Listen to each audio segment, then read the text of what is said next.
If only this hadn't happened, I would have been so happy right now.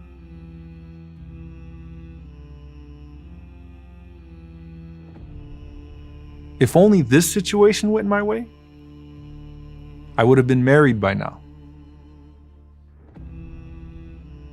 If this, then that. The word if is short, but its impacts are long-standing and have the power to trap you in the thoughts of what could have been and leave you disappointed with what actually is.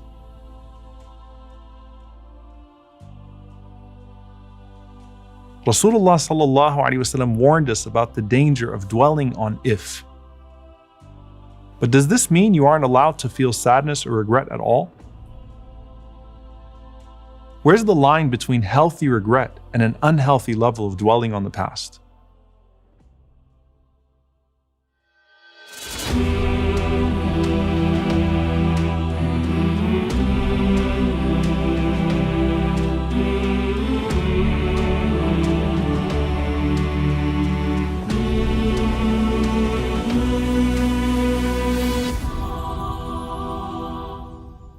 During the time of some of the worst fitna this ummah has ever seen, there was a man in Basra who was a general in the army of Ubaydullah ibn Ziyad, who was serving under Yazid ibn Muawiyah. So this general says that one day while I was on my rooftop, I fell down and I broke both of my legs. And as I was laying at home with both of my legs broken, the righteous scholar Abi Qilaba rahimahullah came to visit me. And he said to me, "Arju an yakuna dhalika khayra." I hope this was actually better for you. And so I responded to him and I said, "Ya Aba Qilab, what in the world could be good about my legs being broken?" He said, "Listen, ma satar Allahu alayka akthar. What Allah protected you from, if your legs weren't broken, is better for you." So he says, 3 days later, I get this letter from Ubaydullah ibn Ziyad enlisting me to join an army to go fight Al-Husayn radiallahu ta'ala anhu, the grandson of the Prophet sallallahu alaihi wasallam. So I responded to him and I said, "I can't join you because my legs are broken." And then a week later, I heard that they murdered Al-Husayn radiallahu ta'ala anhu. And I said, "Rahim Allahu Aba Qilaba, qad sadaq, innahu kana khayran li." May Allah have mercy on Abu Qilaba. He was so right that it was better for me. Had that not happened to me, I would have taken part in the crime of murdering the grandson of the Prophet sallallahu alaihi wasallam. We always see the if only of regret, but not the if only that Allah saved us from. Regret can be inescapable because we are human and we're going to make mistakes that have consequences beyond the immediate moment. And part of being human is sometimes miscalculating and making the wrong moves.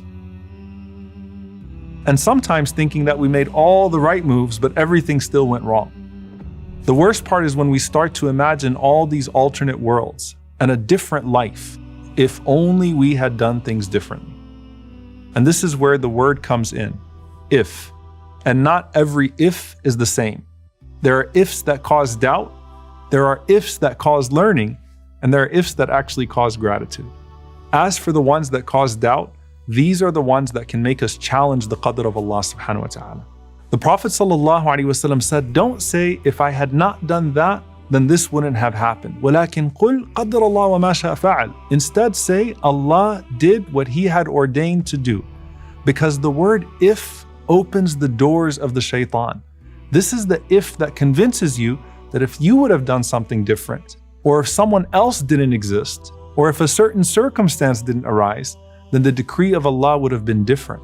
But it was never going to be different. And this can lead you to hate yourself. It could make you hate others.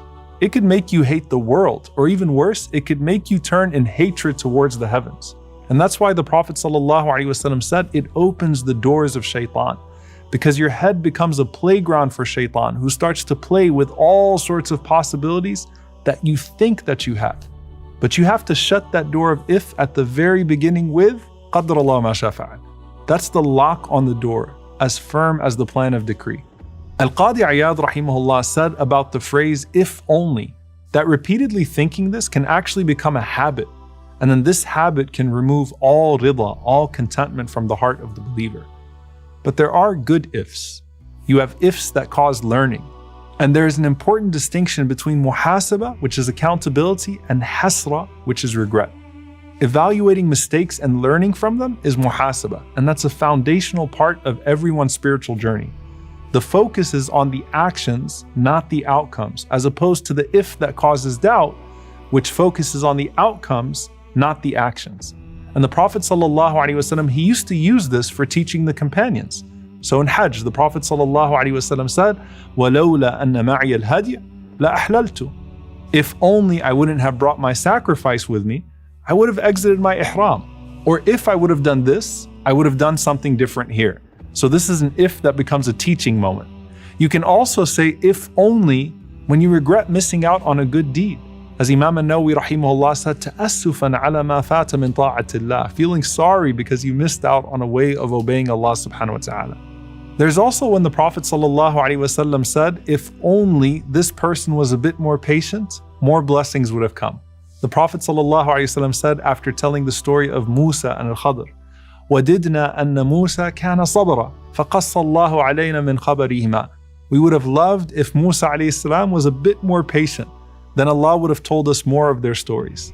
Then there is the if only that leads to gratitude. And this is when you think of all the ways it could have gone wrong and how Allah subhanahu wa ta'ala saved you from misfortune. لَوْلَا فَضْلُ اللَّهِ وَرَحْمَتُهُ. If it weren't for the blessing and mercy of Allah in any of our pasts, things could have been a lot worse. لَوْلَا نِعْمَةُ رَبِّي لَكُنْتُ مِنَ الْمُحْضَرِينَ. If it weren't for the blessing of my Lord, I would have perished in the fire. لَوْلَا أَنْ هَدَانَ اللَّهِ. If Allah hadn't guided me, how would I have made it to paradise? There were so many ifs that actually went your way, and those are the ifs that inspire gratitude. Don't say if with what was never meant to come to you. Say if not for all the things that came to you that were full of blessings, even if you couldn't see them. متى فتح لك باب الفهم في المنع عاد المنع عين العطاء. When He opens up your understanding of deprivation, the deprivation itself becomes the same as a gift. There will be times in your life when you want to resist the path that's been put before you. But fighting it can't bring you any peace. Imam al-Shafi'i rahimahullah said, my heart is at ease knowing that what was meant for me will never miss me, and what has missed me was never meant for me. We can't find that ease when all our time is spent on what ifs. Because life is not about the what ifs. It's about what is.